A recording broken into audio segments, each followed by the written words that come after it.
On Easter Sunday, we looked at the end of the Gospel of Mark, and we talked about what an unusual ending it was because in that Gospel, all of the disciples ended up abandoning Jesus at his arrest, and the women who had come to the tomb in the morning and heard that Jesus had risen from the dead end up running away and not telling anyone about anything.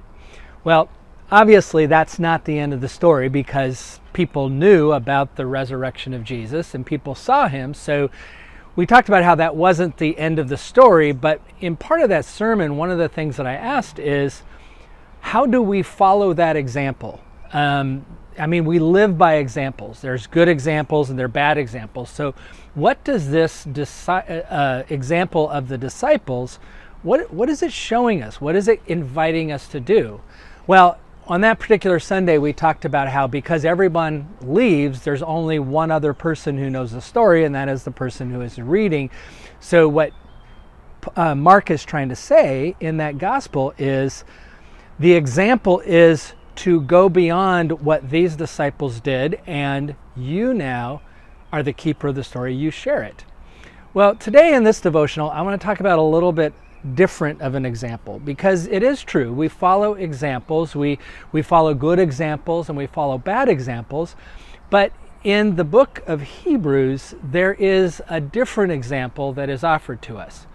Now, some people say that the book of Hebrews is really a sermon. It's probably some kind of statement of faith or a sermon that was written to encourage those who were Jewish converts. And it goes through a lot of details of that. But by the time it gets towards the end of the book, in Hebrews chapter 11, it gives us this wonderful definition of faith. It says, "Now faith is the confidence in what we have hoped for and the assurance of things we can't see."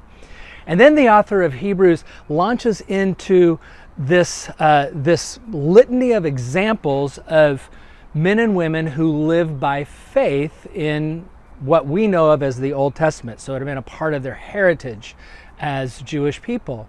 And so it goes from, people like Moses or Abraham to Moses. It goes it mentions Rahab and many who had been martyred because of their faith.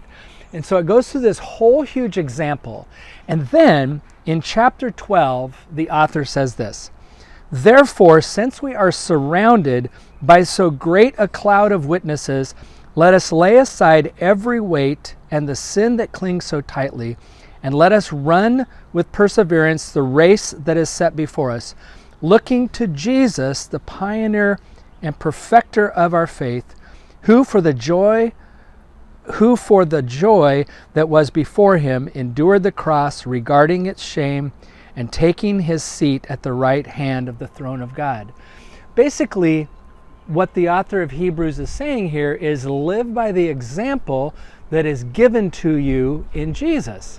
Now, one of the things that I thought was really cool is I looked this up in Eugene Peterson's translation of the Bible that we know of as the Message. And this is how Eugene Peterson translates these verses from Hebrews chapter 12. He says he understands it to mean this: "Keep your eyes on Jesus, who began and finished his race we're in. Study how he did it, because he never lost sight of where he was headed, that exhilarating finish in and with God. He could put up with anything along the way, cross, shame, whatever. And now he's there in the place of honor right alongside of God." Now here's the thing. I was really drawn to, and I loved that line, "Study how Jesus did it."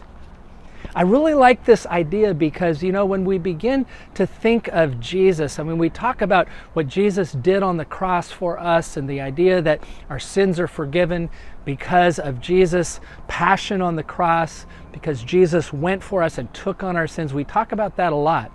But there is another example that is there in Jesus, and studying the life of Jesus, studying the way in which he lived, the way in which he worked with his disciples, the way in which he cared for those who were marginalized, those who were left outside the rest of the community, those who were hurting, The way Jesus interacted with others is a great example of how we are supposed to live.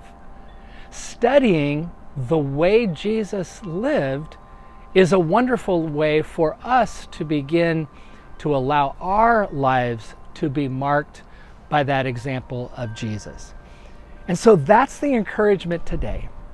Don't just hear about Jesus. Don't just think about what Jesus did on the cross for you, but also look at the example, how he lived. Study how Jesus responded to this invitation to live a life that is worthy of the calling to which we too have been called, and live by that wonderful example that is given to us in the person of Jesus.